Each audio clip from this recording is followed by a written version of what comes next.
April is coming to an end, and for those of you in the audience who don't know, May is our nation's National Mental Health Awareness Month. I don't have a mental illness such as anxiety or bipolar disorder or PTSD, but I was, however, diagnosed with epilepsy when I was 19 years old. And since then, I've had multiple seizures, and some small, some large, including a grand mal seizure over winter break that landed me in the hospital for 4 or 5 days. And besides the physical danger aspect of having a seizure, it could fall and hit my head. That's not even the worst part to me. The worst part to me are the emotions attached to it. I often feel vulnerable because I do need help. I can't stand up without someone going to grab me, when I'm in the hospital, make sure I don't fall. Or feeling afraid because I don't know if I'm gonna be okay. I feel alone because no one knows what I'm feeling, and I can't even describe it at times. And these are just some of the negative uh, connotations that are associated with mental health illnesses and people that have them, and they carry those feelings along with a lot of other negative feelings around with them on a day-to-day basis as if it's a cloud over their head. So I encourage you to help end that negative stigma attached to having a mental health issue, because it's not okay for people to feel like it's not okay to seek help, or to feel like they're should be ashamed of anything, or even that they're failing. I I still feel afraid to tell my teachers and my friends, and especially my employers, that I have epilepsy, because I may be treated differently, or I may not be given a job opportunity if I'm seen as a liability. But the truth is, 1 in 4 Americans um, do suffer from a mental health illness, or will suffer from a mental health illness, which means that you already probably know someone that is suffering, or you're going to know someone who is suffering.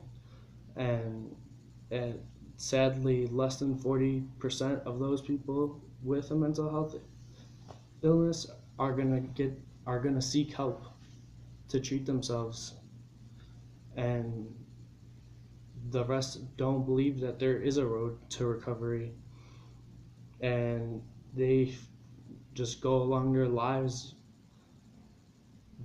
feeling as though their challenge is a burden to us. So, how do we help these people see, feel more open to getting help and ending the stigma attached to mental health issues? Open dialogue, such as this TED Talk, is a great start to ending the stigma if we do it the right way. Mental health is somewhat of a touchy subject, and when we do talk about it, we often don't talk about it very well. For instance, the only times it is really actively talked about, where we hear about it on the news reported, is after mass shootings in which the shooter uh, may have had a mental health illness, and that is exactly the wrong time to talk about mental health issues, because the vast majority of people suffering are nonviolent. Most statistics say less than 5% of people. So when you bring up their mental health issues after a mass shooting, you associate that negative connotation of a murder to mental health.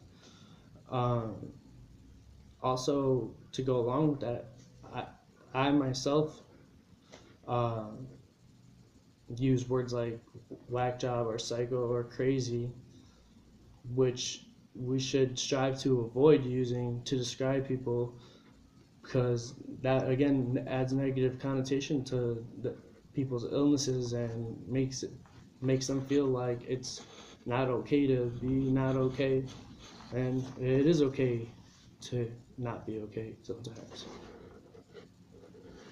Like when people are physically hurt, it's completely normal to talk about, and even their route to recovery. I've had a shoulder injury where I needed surgery, and I wasn't afraid to talk about it. I told all my friends, about the surgery, what happened, the procedure, what the doctor said to me. Um, a lot of these things are even commercialized, which some of them could be very personal, just kind of gross. But that is a kind of open dialogue that we need with mental health, because those are those are the helpful conversations where there is no negative connotation associated. Uh, to go along with that, we need more people helping people, which means funding mental health institutions um, is a problem in our country when you have 2 million people with a mental illness sitting in a jail cell because we simply don't have anywhere else to put them. And that's not much different than putting people in like asylums like they did in the 50s or before. People are not insane, they just need help. They're not criminals, they're just need help. Um, so we need to do better as a society to look out for one another and not be hesitant to talk about what's going on inside your head, and let it be known that to people who are struggling that the road to recovery is possible, and there are ways to live a happy life and to your full potential.